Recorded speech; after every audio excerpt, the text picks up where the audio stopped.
This summer is all about watercolor flowers. There are two ways you can join in the fun. Number one, if you want the basic tutorial, you're here, yay. Follow along with the video, paint your flower with me, and subscribe so you don't miss the other flowers that are coming out every week this summer. Option two, join Painting Through the Seasons, my new course that's all about painting watercolor flowers, but you'll get extra instruction on how to sketch your flowers, how to mix your watercolors, watercolor techniques each week. It's going to be a lot of fun. So if you want that extra guidance, scan the QR code to join me today. Now let's paint some flowers. Today we're sketching cornflowers, and cornflower blue comes from these flowers. They are a beautiful blue color, very unique, kind of in the blue violet family. But their petals are also really unique. They kind of look like trumpets because they start out real thin near the center, and then they flare out towards the ends and they're really jagged. So capturing the unique characteristics of this flower is not hard because it is so different. And this is a really interesting flower. I really want to see it in real life now. It's so cool. So I'm starting with a big bloom at the top, but a side view because so the flower or the petals are that cornflower blue, but the centers are more of a purple. And so I'm going to try and capture that as we paint this. Another bloom I'm gonna do on the side here, trying to capture that petal shape and more of a side facing flower. So this one is facing, I don't know if you can see the center too much yet, but it's facing to the right and the petals are coming down and around away from it, always capturing that trumpet shape and that jagged edge. Finally, I'm gonna put one more towards the bottom. And again, capturing that petal shape with the jagged edges and the trumpet. So cool. If you have not seen these before, definitely go look at the reference photos. It's so interesting.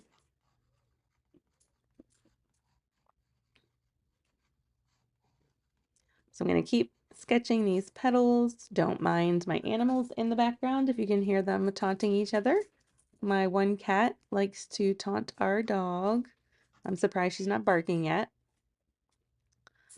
Let me finish with these stems and then I am going to do some tiny buds. These are an interesting, unique characteristic of these flowers, the little buds. They're just little circle things, and I think they're the buds. And then their leaves are pretty long and thin, so those are easy to sketch in as well. And I'm going to use these little bud dots to fill in the space. And then we should be ready to go on to our first layer. Okay, let's get started on our first layer of these cornflowers. I am going to be mixing up a blend of indigo blue, cerulean blue, and opera rose to try and get this blue violet color, but it's not quite blue violet. It's kind of a grayish blue violet that I'm going for, because these flowers are blue, but they're kind of a gray blue and there is a purple undertone there. So it's a tricky color to get, and I want it to be pretty light. So I'm starting out pretty light.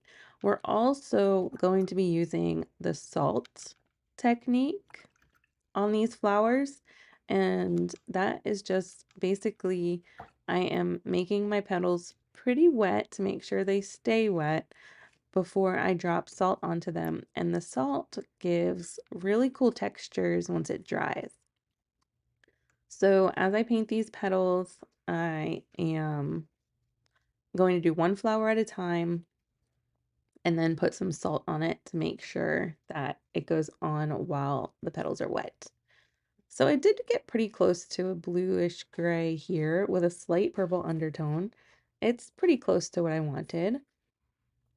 And then the centers of these flowers are more of a purple. So to get a purple, I'll add in a touch more opera rose to the blue blend to get closer to a more vibrant purple color compared to the petals.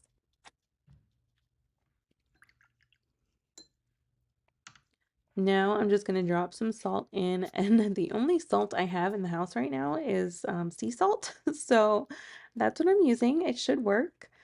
The salt just really kind of sucks up some of the pigment and makes the rest of it spread out. So it's kind of a cool effect. We'll see how it turns out on these flowers. Just play around with your mix of indigo and cerulean and opera rose, or any blend of blues and pinks and reds that you have to try and get a purple color. Purple can be a bit tricky, and this color was not the easiest to come by, but I like a challenge and I like to challenge you sometimes. So try it out, see what you can come up with, and see if you like that color. I kind of wanted it to be different than the hydrangeas we did, which was a very vibrant blue violet. And then the cosmos flowers that we did that were kind of a more purpley blue. I mean, they're all in the blue violet range. It's hard to describe. These are just more gray, and the other ones were more purple, and I think the hydrangea even was more blue if you look back through the series. So adding more salt to this flower while it's wet, and then we'll work on the final flower. You can see those petals are really fun to paint because they are so almost abstract on their own. So painting them loose is really easy.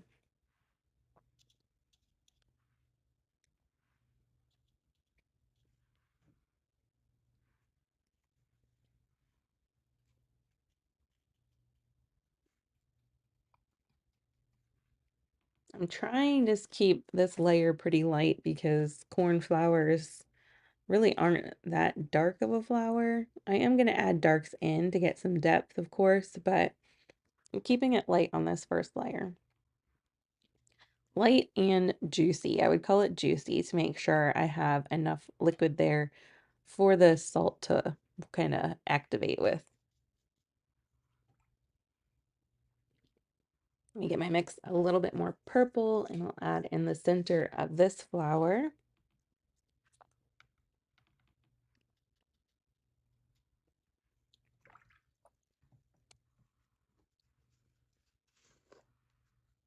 Add some salt, and then we'll get to the stems.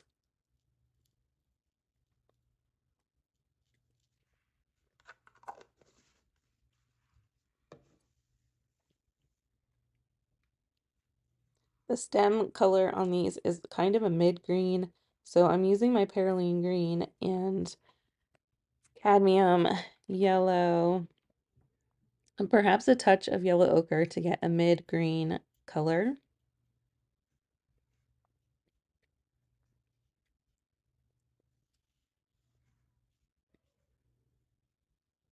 Just paint in those stems and add in your leaves. The leaves can help you get movement, and those little tiny buds can help you get movement in your piece as well.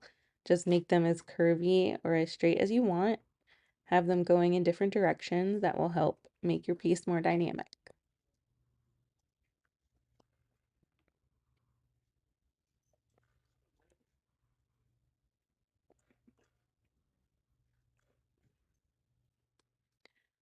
All right, so we had to let our salt dry, and now you can just brush it off.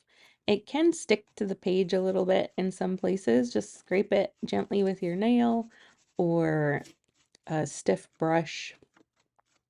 I just wipe it off with my fingers,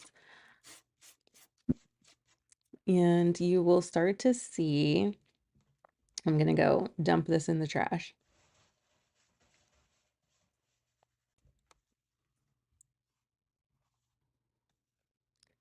So now you can see the different textures that the salt created. You'll be able to see it better on your own page, but That gives you an idea. There's texture there. So now we can paint our second layer on top of this to get some extra color going on these flowers. I'm going to start with my mix of indigo, cerulean blue, and upper rose to get that grayish blue-violet color.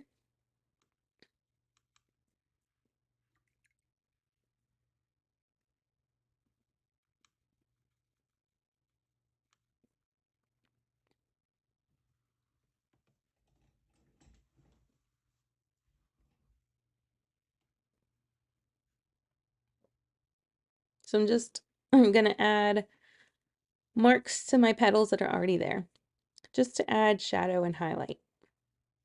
So you can see I'm not going to fill it all the way in. I'm leaving my white spaces on this layer. Still trying to follow the shape of those trumpet petals that make this flower so unique.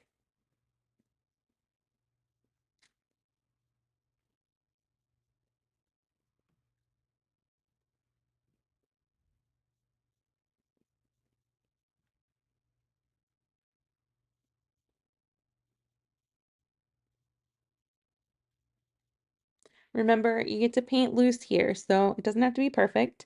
You're just trying to capture that shape of the petal. So it's that thin toward the center and flared on the outside like a trumpet. And the edges are very jagged.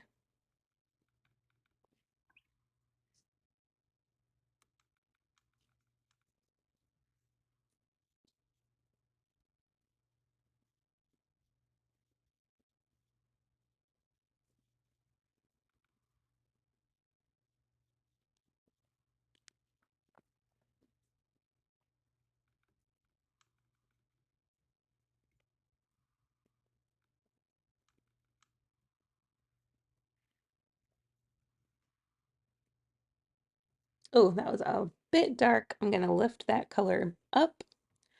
So you can see if you put your brush in a dark spot like that, you can pick up the color before it dries. That can help you if you end up putting too much color in one spot. I'm just going over these one more time. See if I can get a little darker.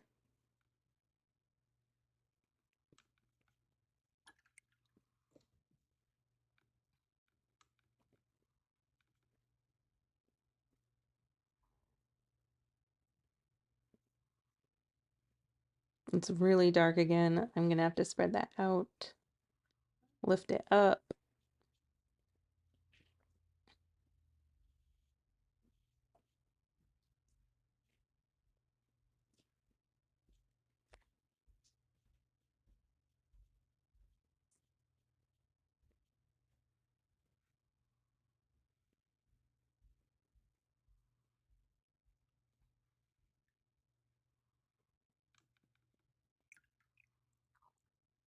Let me get some more blue, blue violet. I don't even know what color you want to call that. Is it like periwinkle blue? I don't know. Cornflower blue, I guess, right? Let me work on adding some extra color to these other flowers.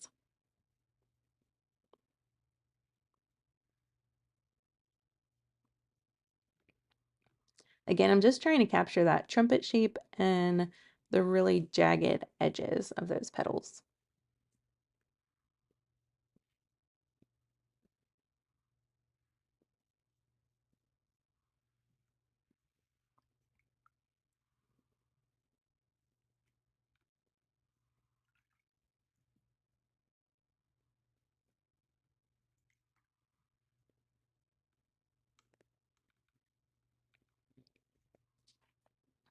I really like the top left one with the flared out petals. I'm gonna add some more color to those once I finish mixing.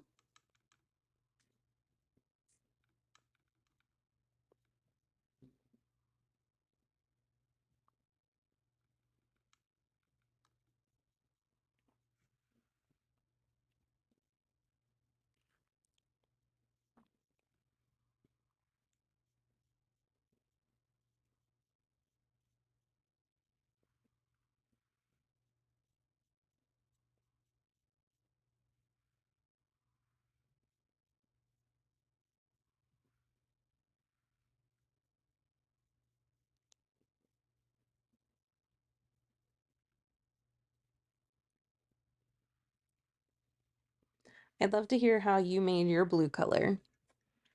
Which colors did you mix to make your cornflower blue?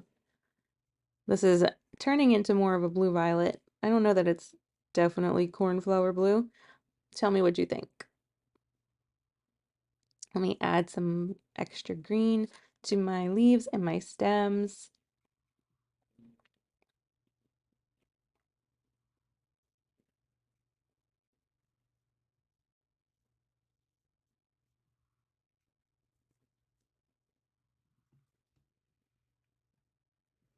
Still trying to figure out what color to do those little buds in.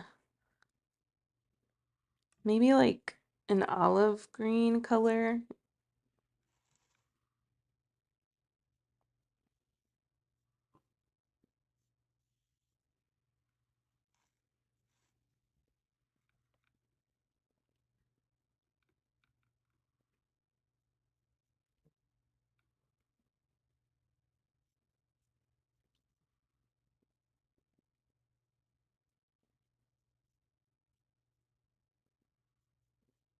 You can always add extra color into your wet places to get it a bit darker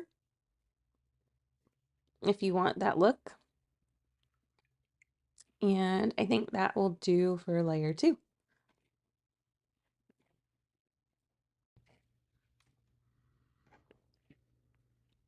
Okay, you can tell that this dried a bit flat again, and that is one thing with watercolor. You do have to work in layers to get these colors going. So I mixed my blue color again, but I made more pigment and less water so I could get this darker color to add in more highlights and depth into these petals.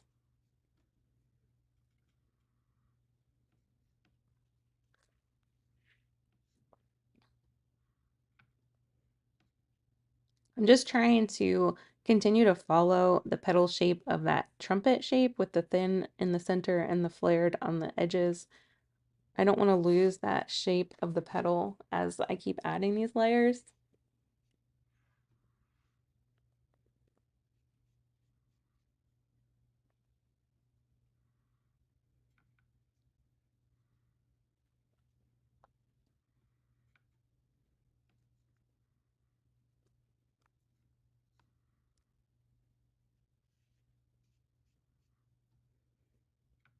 You can see now how different that flower, the flower I'm working on looks compared to the other two. The other two are so flat, and this one now has some dimension to it with that dark blue added.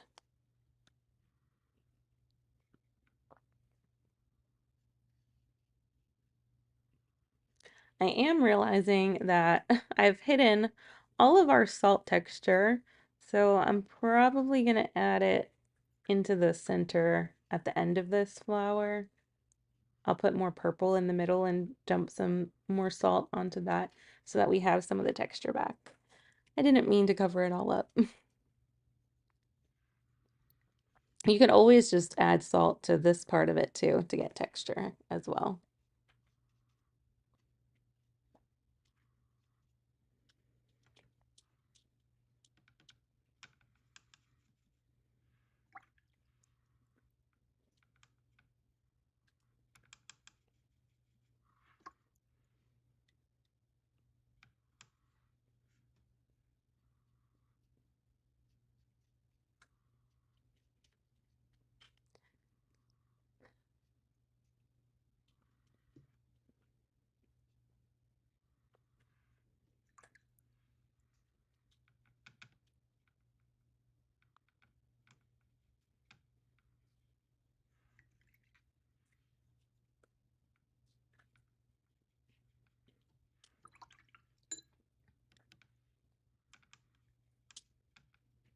A lot of creating just has to do with being confident in what you're doing, and that takes practice. And that's why I like to suggest that you have a sketchbook on hand as well. I usually keep scrap paper around while I'm painting to make sure I'm getting the colors that I want before I put them on my painting.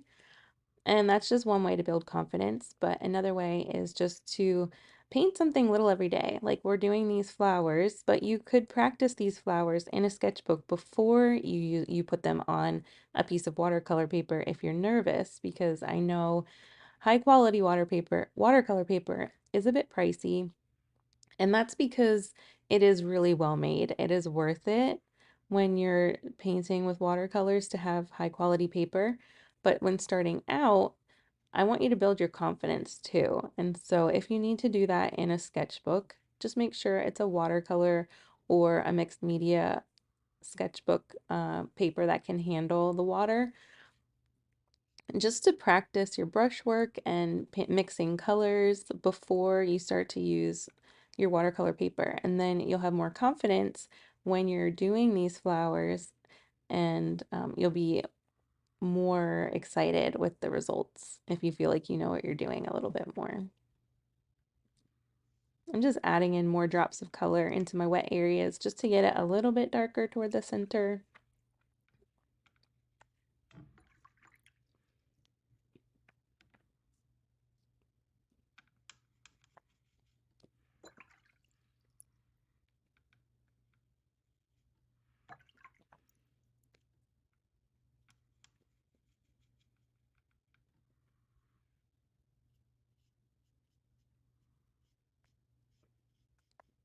Once we get these darker parts in on this flower, I am going to mix up a deeper purple and fill in those center parts again.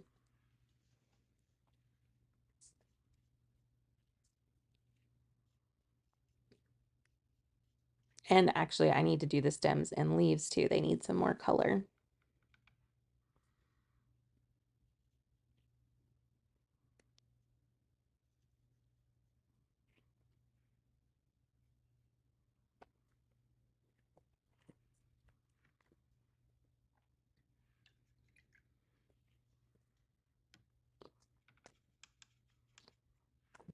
I still have to figure out what color to do those little buds to. I think it's going to be like an olive green, but leaning towards yellow, like yellow ochre, but an olive green, yellow ochre color.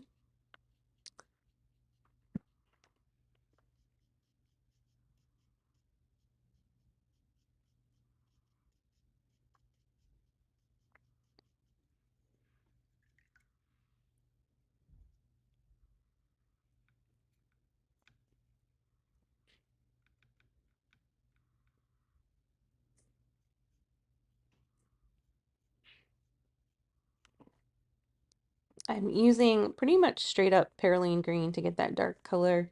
I like to use that color for the highlights or the shadows, I guess, in my leaves.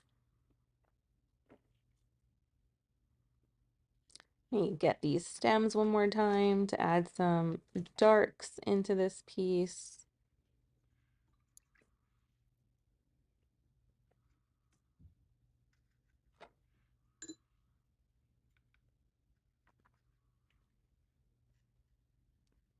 And I still need to do salts as well. Okay, for the buds here.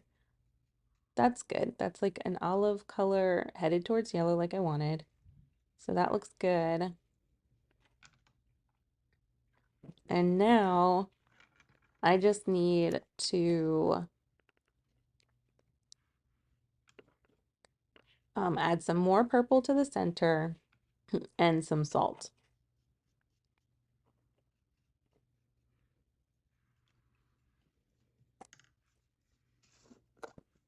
So those are starting to look nice and dark and deep, and they're wet now. So I'm going to put my salt on. We'll let that dry and we'll go on to the final layer. All right, so this is dry. I'm going to brush the salt off, and we did get some textures there in the middle. So we brought that salt texture back in to this piece since I accidentally covered up all of the stuff on the lower layers, but that's okay. So final details, I'm going to use my Inktense pencils to add in some lines.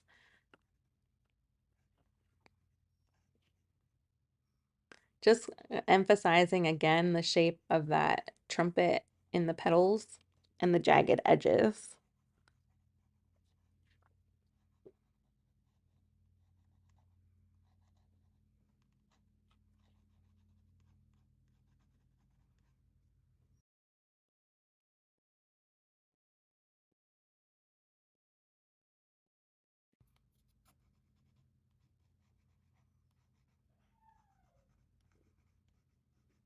This can be really messy and loose. You don't have to, you can just really scribble, honestly. I just like to add these lines to emphasize petals and just add a little bit of extra detail that makes the piece pop a little bit more. I'm going to do the same thing with a green Inktense pencil for the stems. Add a little texture to those buds.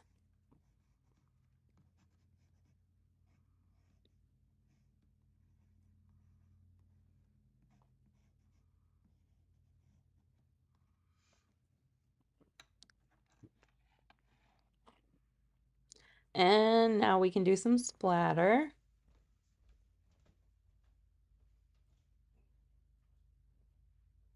I think I'm going to pick up that olive color and maybe the purple.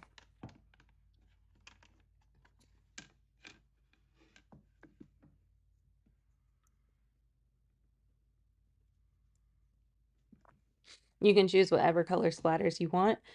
Just try and pick a color that you used in your piece. So there is some indigo. The indigo was mixed into the other color, but you can use it on its own as well. And then my olive color. And that looks good. Remember, this is the basic tutorial for the week. This is what you will see every week through the summer unless you join me in painting through the seasons. This course was built to dive deeper into watercolor to help you learn how to sketch your flowers, how to mix your colors, different watercolor techniques every week. And I wanted to do that so that if you like a step-by-step approach and if you want more instruction instead of just painting along with me, then you can, and you have that option. Right now, the course is discounted because I'm adding the flowers as we go. And so after summer's over, the price will jump up. So jump on that discounted price now, and I will see you in there.